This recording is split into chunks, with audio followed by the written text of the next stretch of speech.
Greetings, my fellow witch hunters, because yes, we all have a little bit of witch hunter in us. Maybe you read about the Salem witch trials or the Red Scare in the 50s or the Satanic Panic in the 80s and thought to yourself, well, I'd never go along with that. But honestly, have you ever jumped in a comment thread and denounced whoever it was that we were denouncing that day, or piled on when someone was getting ratioed on Blue Sky or the other site with really short posts? I have. To prove to you that we are all prone to joining witch hunts, I'm going to tell you the story of Karen Templer, whose life was nearly destroyed when she told her online community that she was about to take a vacation. She was unaware that she had accidentally triggered one of the darkest aspects of human behavior.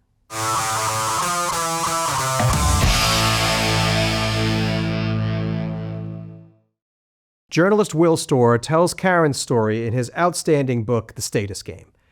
And yes, her name is actually Karen, which is kind of funny considering what's about to happen, but stay with me. Karen ran a popular knitting blog that she had miraculously turned into a successful online business.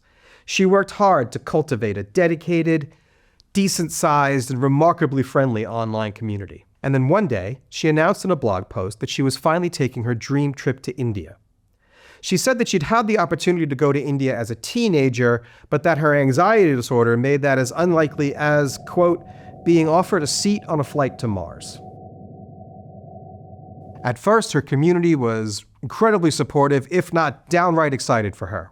But then, readers from outside her community began to criticize her remarks, which they said seemed to equate India with an alien planet. Templer was attacked for being colonialist and racist. She apologized almost immediately, but that didn't accomplish anything. In fact, it seemed to make the situation worse. The attacks began to snowball, and at this point, her knitting community began to unravel. Yeah, I'm sorry for that one. I couldn't help it. Some members of her own online community began to turn on her, with one member writing that their heart hurt over the pain they had caused others by initially supporting Templer. By this point, there were thousands of posts on Instagram and YouTube denouncing Templer, some of them from people who had no idea who she was. In the end, she was able to save her business, but only by issuing a mea culpa in which she described herself as horrible and insensitive and guilty of treating India as a backdrop for white people. Now, racism is bad, okay? We're not going to litigate that. But this was an offhand remark in a blog post that was mostly about the author's anxiety disorder than anything else. And somehow it nearly resulted in her losing her business. What the hell happened? We've talked about our evolutionary need to belong to a group and our tendency to think in terms of us versus them. I'll link to that film up here. But we also seem to have an evolutionary need to be seen as the coolest kid in the group. And that's where the trouble starts. This craving for status can be good or bad, depending on your group's focus and what you do to attain status in your group. If you attain status by being a good leader and provider for your people, everyone wins. I only wish I could do more. Here. And keep your chin up. Oh, Robin Hood, you've risked so much to keep our hopes alive. Bless you. But sometimes, people try to attain status in a group by becoming crusaders and witch hunters who persecute the group's heretics and perceived enemies. To maintain their group status, these crusaders and witch hunters must always be on the lookout for new prey. And they will find them, even if they have to invent them. How do you know she is a witch? She looks like one! A random sentence in a blog post is enough for them. As the legendary French statesman Cardinal Richelieu said, "If you give me 6 lines written by the hand of the most honest of men, I will find something in them which will hang him." And you will most likely join them in their hunt because they will say they're fighting racism or protecting the children or doing something else objectively good, and because you want to maintain your own status in the group.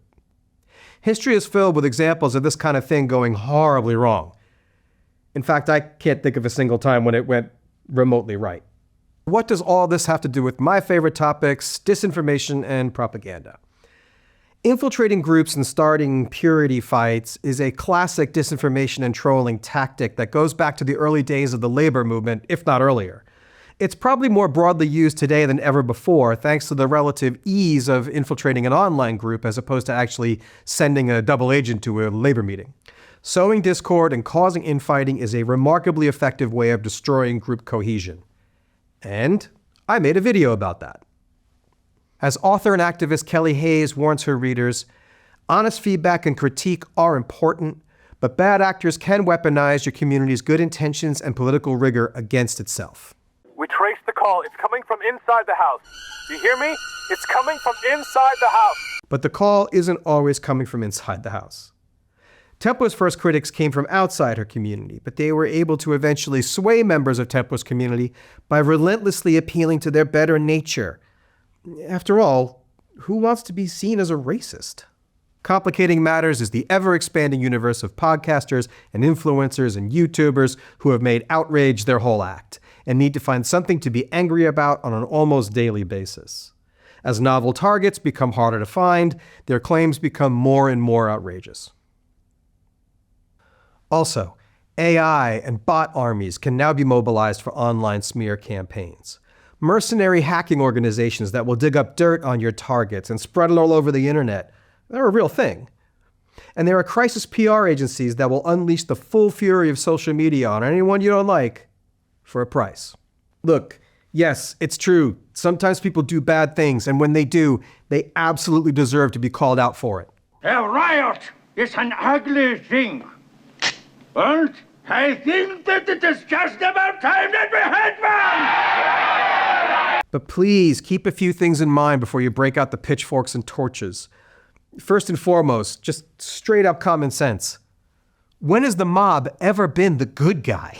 Ask yourself, what do I know about the accuser? Is it possible that the accuser has their own agenda? What do I know about the accused? Is their supposed offense really that grievous? Does it affect me in any material way? Really, is it any of my business? The urge to join the mob will be strong, for all the reasons we just talked about. But maybe, after you've asked yourself those questions, you might want to put the pitchfork away. Maybe. Links to all the sources and elements that I used to create this video are available in the description. In the comments, I've linked to a video about a recent witch hunt that was almost entirely cooked up by a PR agency. Comment with some examples of your own if you have any. And finally, in this video, I have barely scratched the surface of Will Storr's book, The Status Game. I highly, highly recommend it. Thanks for watching.